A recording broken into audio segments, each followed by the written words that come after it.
Good morning dear student. आज अपन chemistry का चैप्टर नंबर 2 सॉल्यूशन की स्टडी करेंगे।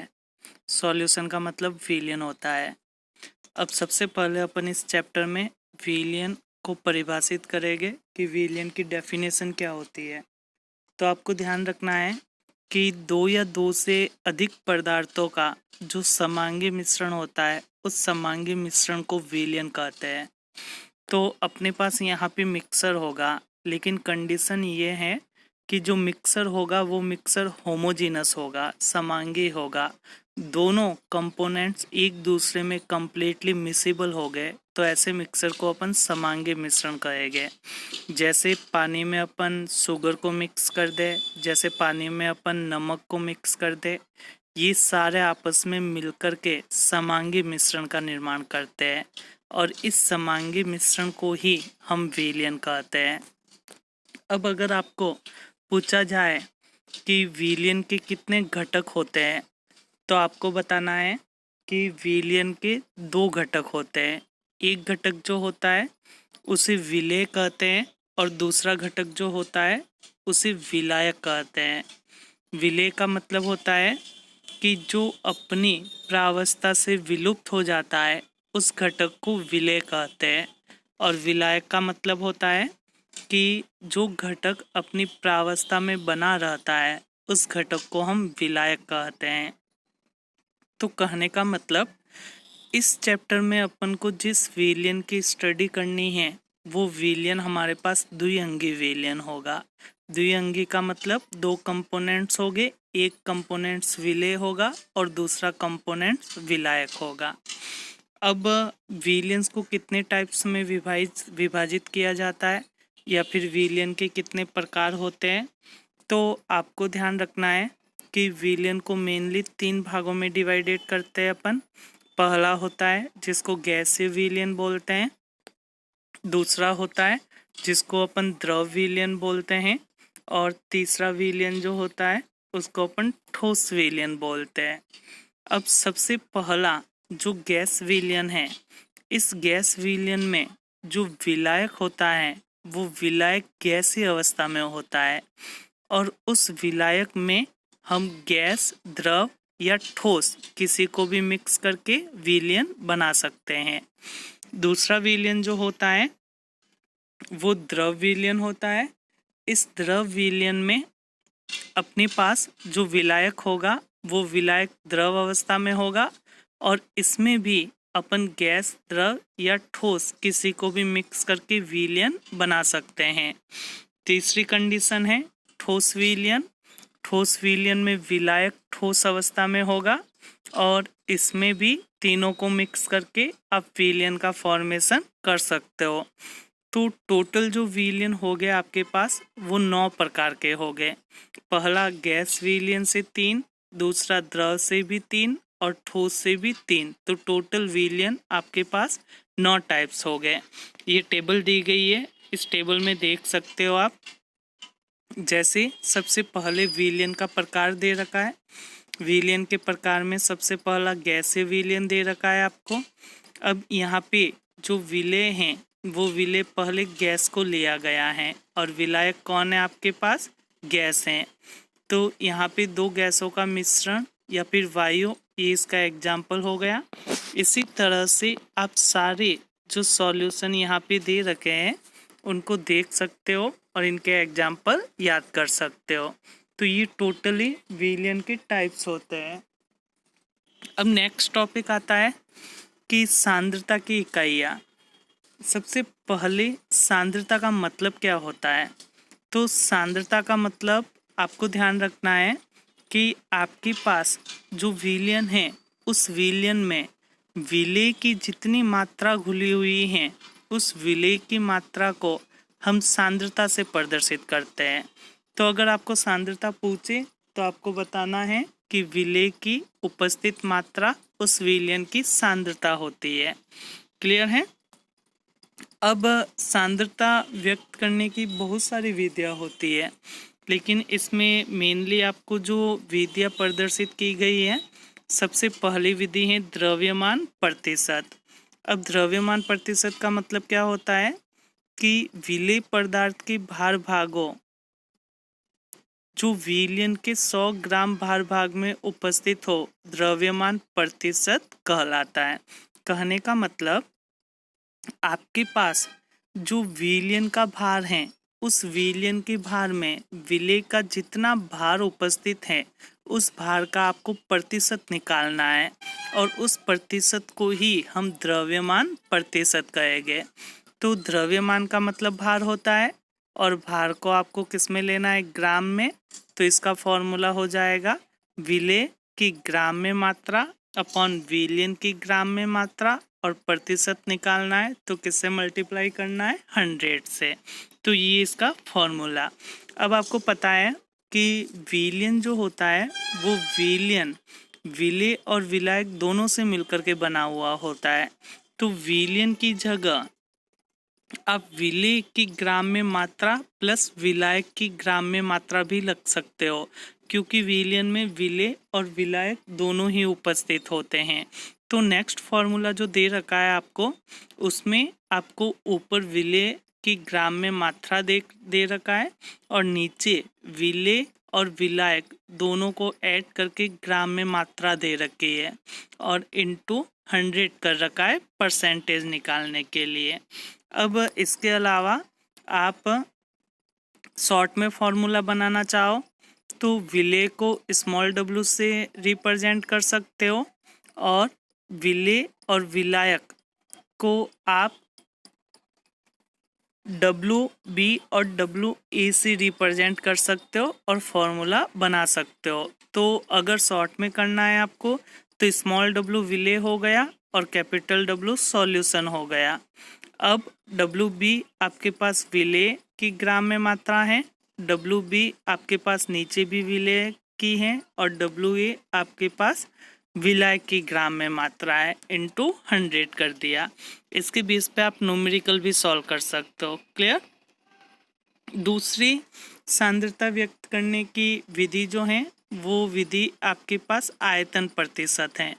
आयतन प्रतिशत में क्या करना है कि आपको जो विलयन है उस विलयन को आयतन में लेना है। अब उस विलयन का जितना आयतन है उस विलयन के जितने आयतन में विलेय का जितना आयतन घुला हुआ है उसका प्रतिशत जो होगा वो प्रतिशत उसका आयतन प्रतिशत कहलाएगा। तो आपको डेफिनेशन ध्यान रखनी है कि विलेय पदार्थ के आयतन भागों की संख्या जो विलयन के 100 आयतन भागों में घुली हुई होती हैं उसे आयतन प्रतिशत कहते हैं। अब आयतन प्रतिशत का फॉर्मूला क्या होगा, ऊपर आपको विलेय का आयतन लेना है। अब आयतन हम किस में लेते हैं, ml में लेते हैं और लीटर में भी ले सकते हैं। तो ml में ले लिया अपन ने, नीचे यहाँ पे विलयन का आयतन लिया हमने ml में और परसेंटेज निकालना है तो हमने इसको मल्टीप्लाई कर दिया 100 से। अब यहाँ पे भी आप सेम टू सेम कर सकते हो कि विलयन जो है वो विलयन किससे मिलकर के बना हुआ होता है, विलेय और विलायक दोनों से। तो आप विलेय का आयतन प्लस विलायक का आयतन भी लिख सकते हो। अब विलेय जो है उसको आप B से मान सकते हो और विलायक जो है उसको आप A से मान सकते हो। तो शॉर्ट में फॉर्मूला जो होगा आपके पास वो percentage volume upon volume equal to VB upon VB plus VA into 100। इस फॉर्मूले से आप कोई भी न्यूमेरिकल जो है वो न्यूमेरिकल कैलकुलेट कर सकते हो। नेक्स्ट, सांद्रता व्यक्त करने की इकाई अपने पास जो है वो सांद्रता व्यक्त करने की इकाई आयतन द्रव्यमान प्रतिशत।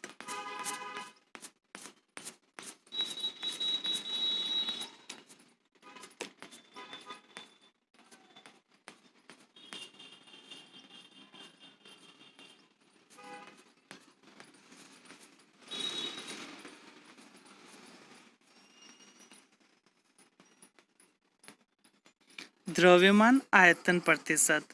अब द्रव्यमान आयतन प्रतिशत का मतलब क्या होता है, ध्यान से सुनना।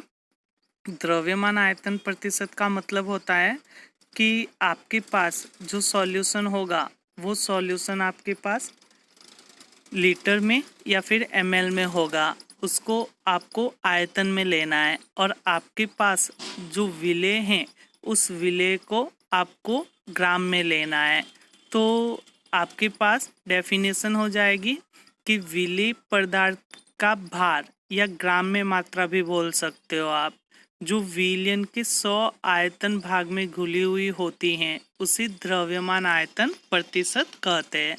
तो द्रव्यमान आयतन प्रतिशत का फॉर्मूला हो जाएगा हमारे पास विलेय की ग्राम में मात्रा अपॉन विलयन का आयतन ml में इंटू 100। इस फॉर्मूले से अपन द्रव्यमान आयतन प्रतिशत को कैलकुलेट कर सकते हैं। अब नेक्स्ट टॉपिक आता है हमारे पास सॉल्युबिलिटी। सॉल्युबिलिटी को अपन हिंदी में बोलते हैं विलेयता।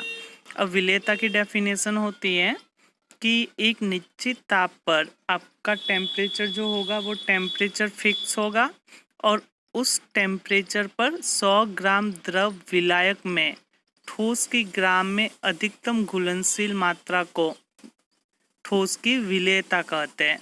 कहने का मतलब आपके पास टेम्परेचर फिक्स होगा और उस फिक्स टेम्परेचर में आपके पास 100 ग्राम द्रव विलायक हैं।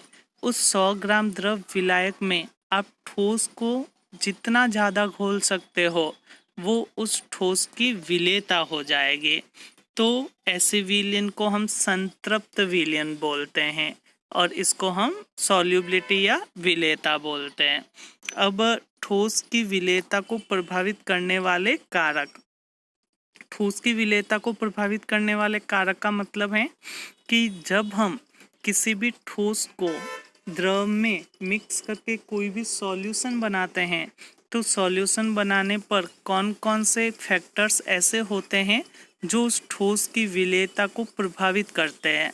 कहने का मतलब उस ठोस की सॉल्युबिलिटी को बढ़ाते हैं या सॉल्युबिलिटी को कम करते हैं। तो सबसे पहला पॉइंट आपको ध्यान रखना है कि विलेय, ठोस एवं विलायक की प्रकृति। कहने का मतलब दोनों का नेचर कैसा है, दोनों की प्रकृति कैसी है। अगर दोनों की प्रकृति सेम है तो उनकी सॉल्युबिलिटी ज़्यादा होगी और अगर दोनों की प्रकृति अलग अलग है तो उनकी सॉल्युबिलिटी कम होगी। तो आपको इसमें ये ध्यान रखना है कि आपने जो विलेय और विलायक लिया है अगर वो दोनों ध्रुवीय प्रकृति के हैं तो उनकी सॉल्युबिलिटी जो है वो अधिक होगी। जैसे NaCl हैं, जैसे KCl हैं, जैसे KNO3 हैं, ये सब ध्रुवीय होते हैं। तो अगर आप इनको जल में घोलोगे तो जल भी ध्रुवीय प्रकृति का होता है तो ये आसानी से जल में मिक्स हो जाएंगे क्योंकि इनके बीच में आयन द्विध्रुव अंतःक्रियाएं होती है और उसके द्वारा ये आसानी से एक दूसरे में मिसिबल हो जाते हैं। इसके अलावा अगर आप कोई भी अध्रुवीय ठोस ले रहे हो, जैसे आयोडीन ले रहे हो, जैसे सल्फर ले रहे हो, तो ये जल में मिक्स नहीं हो गए क्योंकि जल ध्रुवीय होता है और इनकी प्रकृति अध्रुवीय होती है। तो इनकी जो विलेयता होगी वो विलेयता कम होगी। दूसरा फैक्टर्स होता है ताप, कि अगर अपन ताप को बढ़ाएं या ताप को कम करें तो सॉल्युबिलिटी किस प्रकार से चेंज होगी। तो आपको ध्यान रखना है कि जब भी किसी भी विलयन पर ताप का प्रभाव बताते हैं तो ताप का प्रभाव बताने के लिए हम एक नियम का उपयोग करते हैं और वो नियम होता है ला सातल्य का नियम। अब ला सातल्य का नियम ये कहता है कि अगर हम विलयन बना रहे हैं और उस समय ऊर्जा उत्सर्जित होती हैं या ऊर्जा अवशोषित होती हैं, दोनों ही कंडीशन हो सकती हैं। तो अगर ऊर्जा अवशोषित होगी विलयन बनाते समय और हम ताप को बढ़ाएंगे तो ताप को बढ़ाने पर उस ठोस की विलेयता बढ़ेगी और अगर ऊर्जा उत्सर्जित हो रही है विलयन बनते समय और हम ताप को बढ़ाते हैं तो ताप को बढ़ाने पर जो विलेयता होगी ठोस की वो विलेयता कम हो जाएगी। तो ये आपको इसमें ध्यान रखना है। नेक्स्ट होता है गैसों की द्रव में विलेयता। अब गैसें जो होती है वो गैसें द्रव में मिक्स इजीली हो सकती है, लेकिन इनकी जो विलेयता होती है वो एक सीमा तक ही होती है, उससे अधिक इनकी सॉल्युबिलिटी नहीं होती है। अब इसको बताने के लिए अपन इसमें भी बहुत सारे फैक्टर्स होते हैं, जिन फैक्टर्स की स्टडी अपन लास्ट क्लास में करेंगे।